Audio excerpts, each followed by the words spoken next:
vieron una estrella en el camino, pequeños cayeron de rodillas ante un niño, y al presentarse se les preguntó, y a una voz respondió: venimos a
aquí y venimos a adorarle, porque somos sus hijos, ungidos y profetas.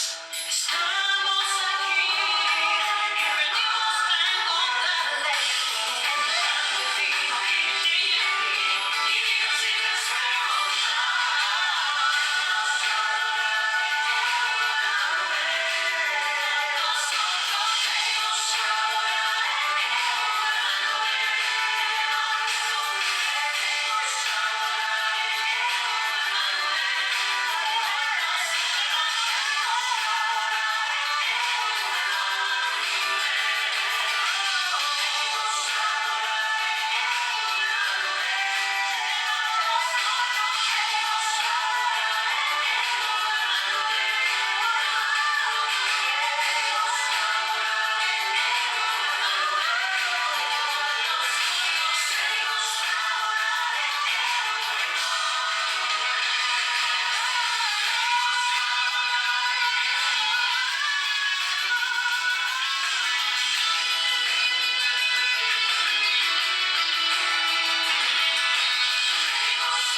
Solemnidad de la Epifanía del Señor.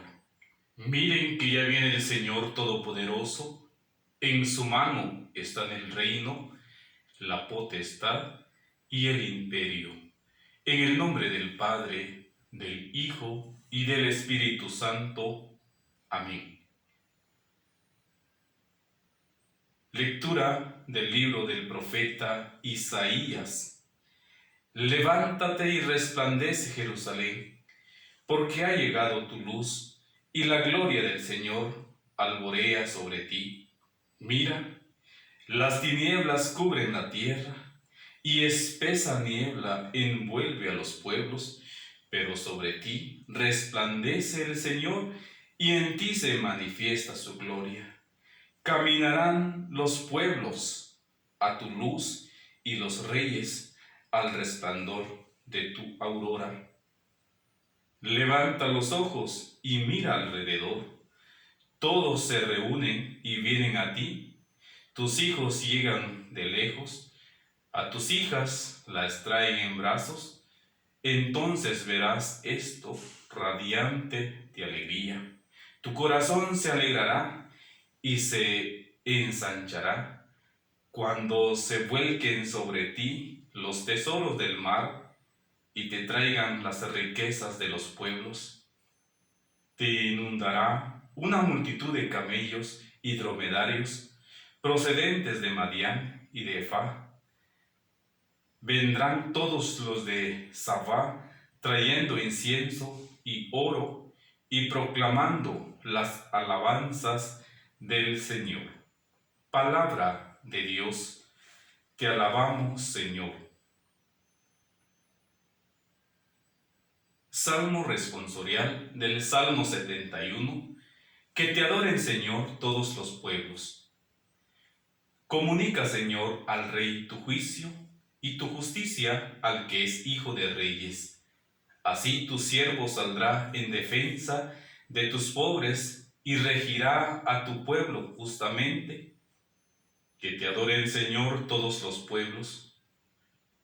Florecerá en sus días la justicia y reinará la paz, era tras era, de mar a mar, se extenderá su reino y de un extremo al otro de la tierra. Que te adoren, Señor, todos los pueblos, los reyes de occidente y de las islas, le ofrecerán sus dones. Ante él se postrarán todos los reyes y todas las naciones. Que te adoren, Señor, todos los pueblos. Al débil librará del poderoso y ayudará al que se encuentra sin amparo. Se apiadará del desvalido y pobre y salvará la vida al desdichado. Que te adoren, Señor, todos los pueblos.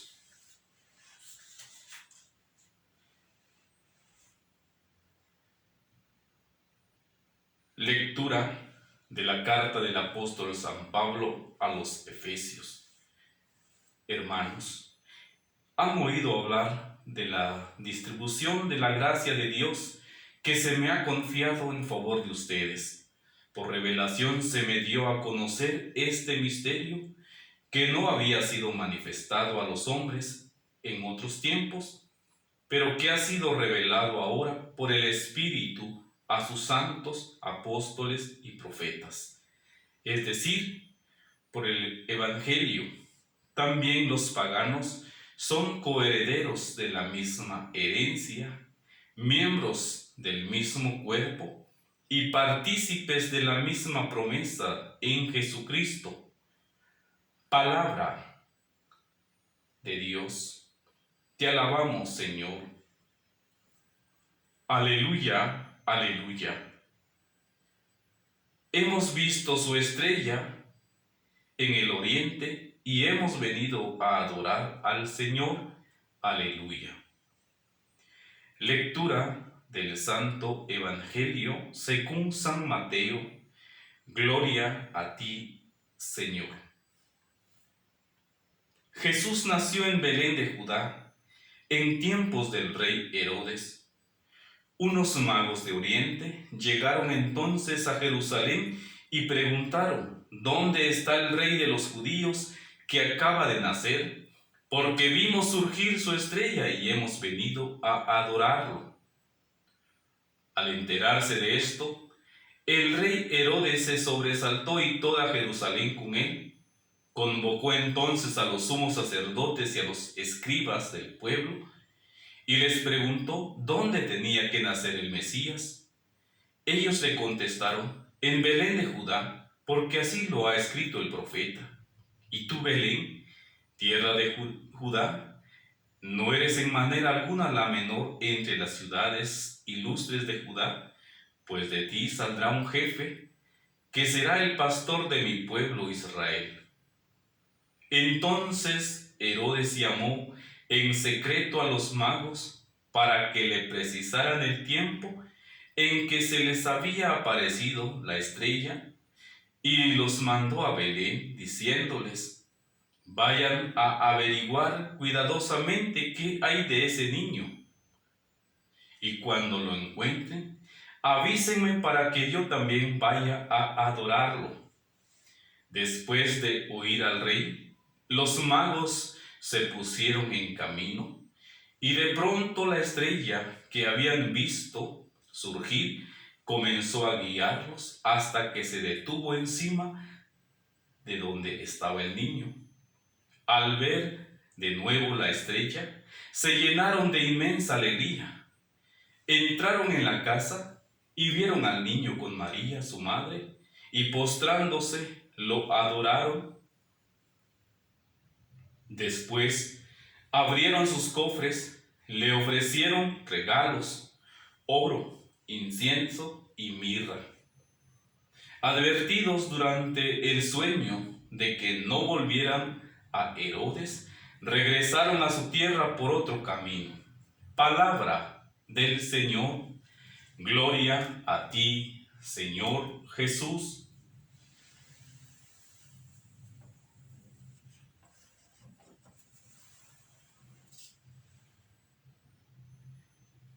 La visita de los magos, capítulo 2, versículos 1 al 12 del Evangelio de San Mateo.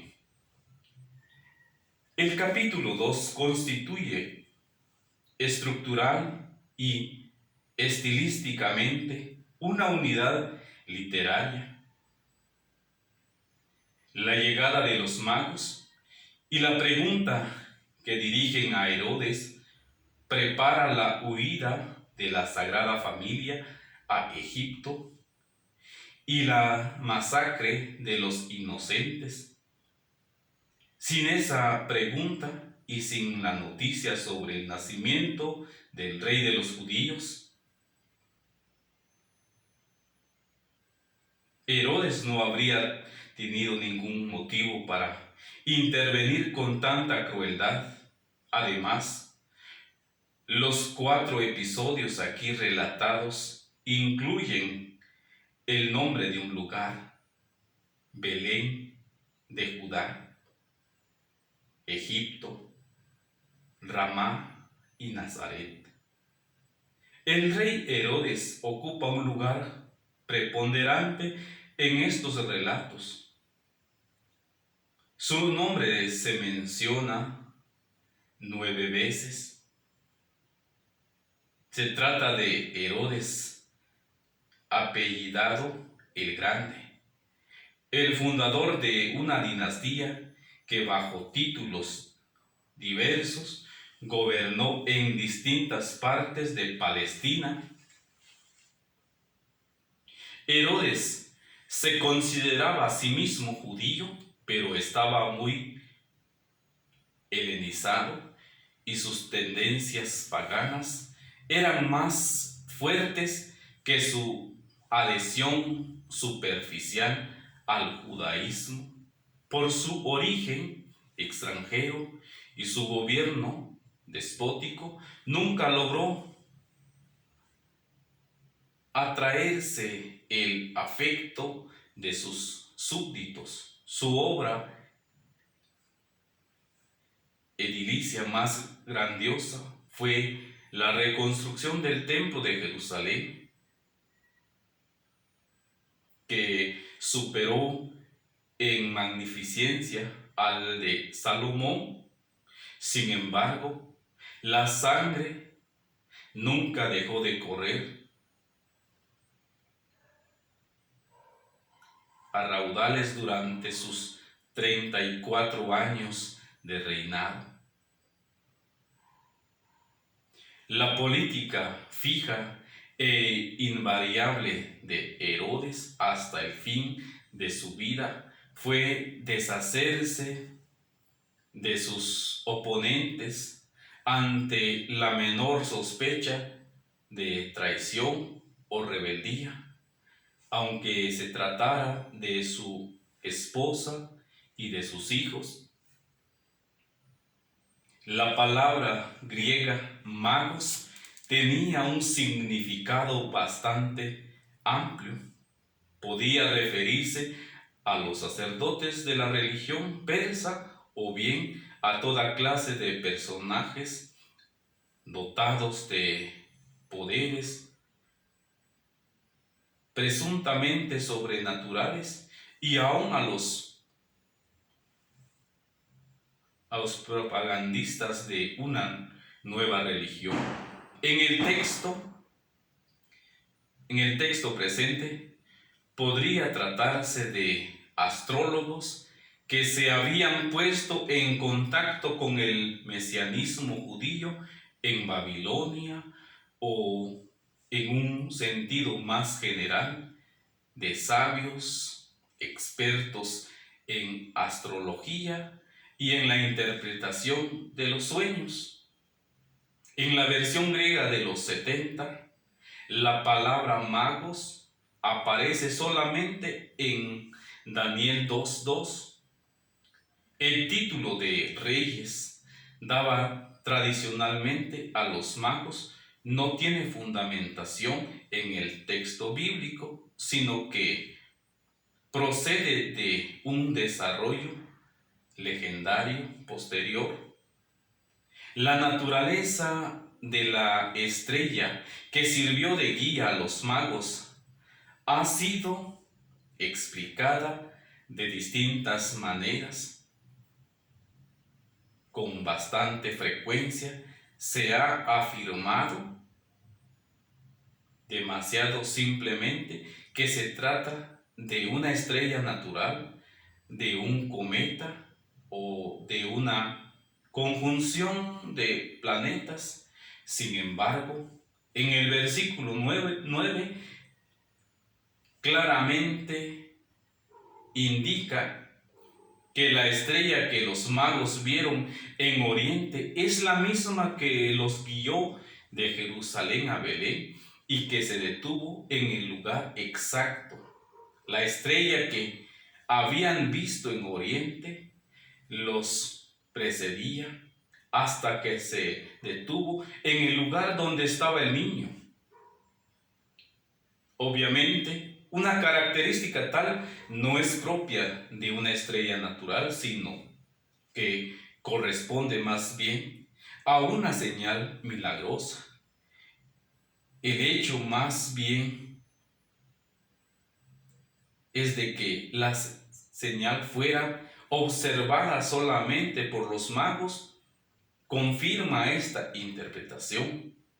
Según una idea corriente en la antigüedad, el nacimiento de los grandes personajes era anunciado por un signo en el cielo o iba acompañado de la aparición de nuevas estrellas en el firmamento. Además, el judaísmo rabínico había simbolizado su esperanza mesiánica en la estrella de Números 24:17. Una estrella se alza desde Jacob, un cetro surge de Israel.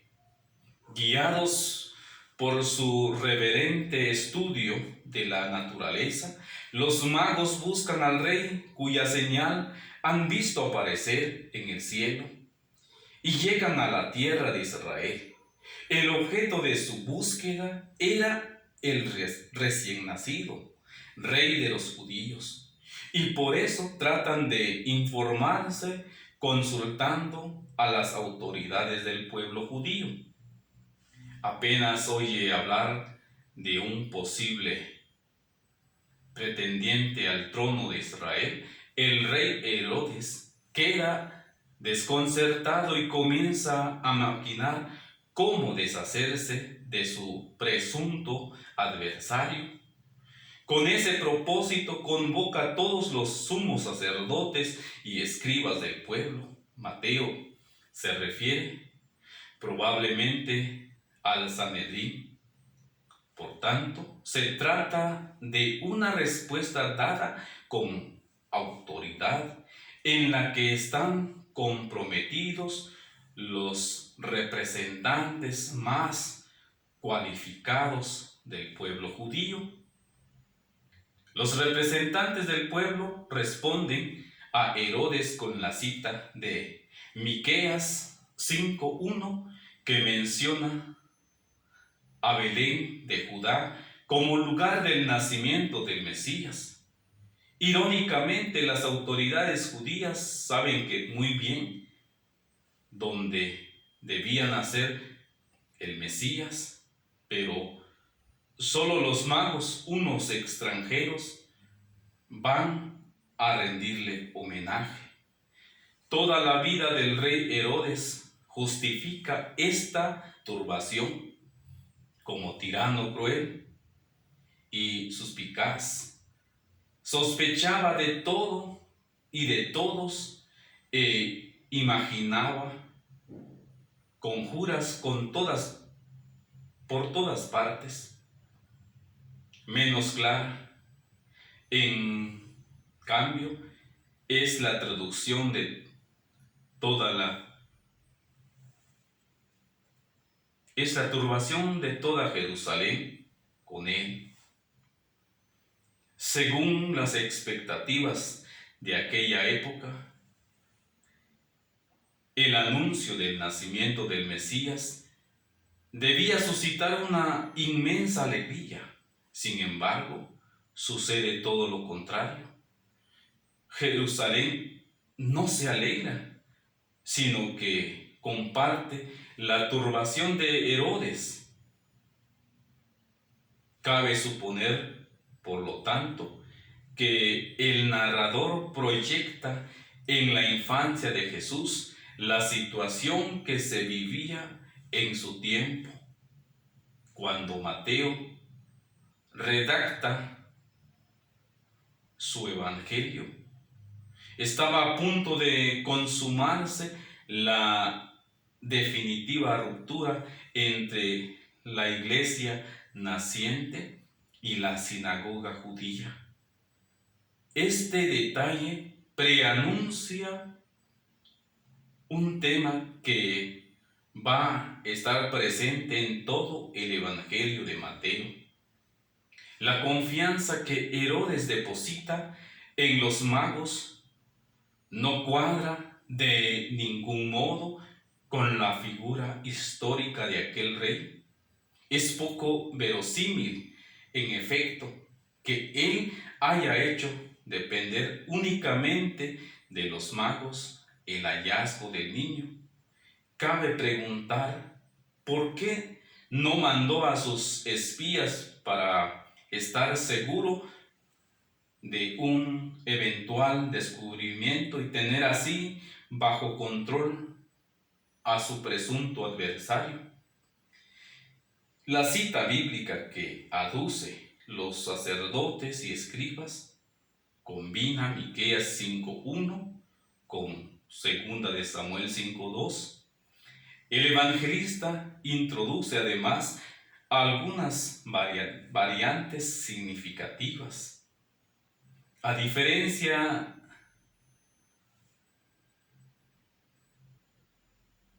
habla de Belén, Efratá y de los 70 que las designan como casa de Efratá. Mateo dice, y tú Belén, tierra de Judá. Otra variante es la fuerte negación. De ninguna manera, ciertamente, que introduce Mateo para destacar más la oposición entre la pequeñez de la ciudad y la grandeza del Mesías. Esta oposición se refuerza con la conjunción griega gar, porque, que significa a continuación, porque de ti saldrá un jefe. Belén ya no es más la menor. La tercera variante es la intercesión La tercera variante es la inserción del texto de 2 de Samuel 5:2, citado también literalmente. En el texto original, el Señor se dirige a David en segunda persona. Al cambiar la segunda por la tercera persona, Mateo transforma el texto en un anuncio profético del futuro Mesías, hijo de David. La frase que aparecerá es: apacentará a mi pueblo. Es como un eco de: Él salvará a su pueblo de sus pecados. El Mesías nacido en Belén, la ciudad donde David nació y fue ungido rey. Primera de Samuel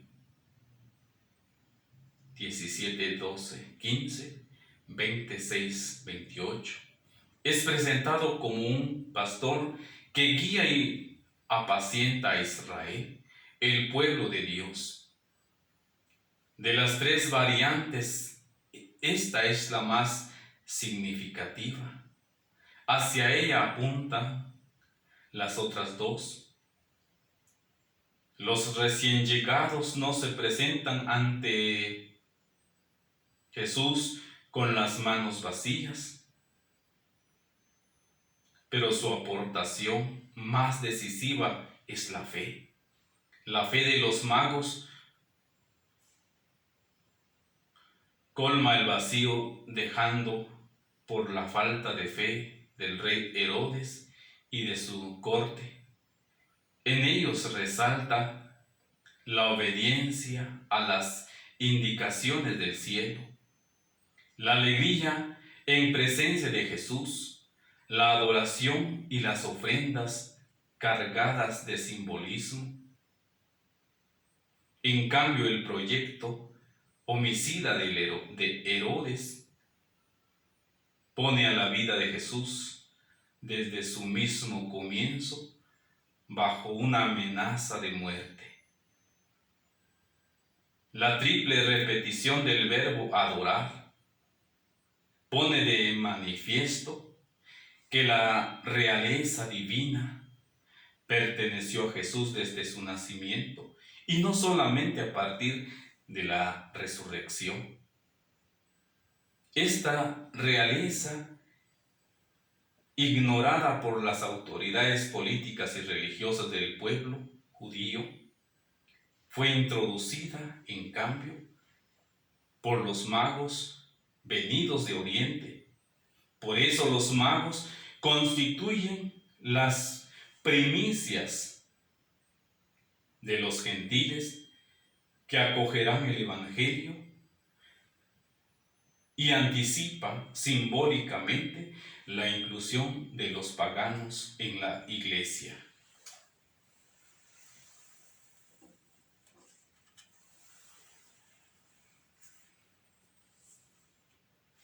Ahora bien, tratemos de unir a este relato que ha sido bien presentado por el comentarista. Tomemos las palabras del Papa Francisco. El Papa Francisco dice de la siguiente manera: al llegar la plenitud de los tiempos, envió Dios a su Hijo.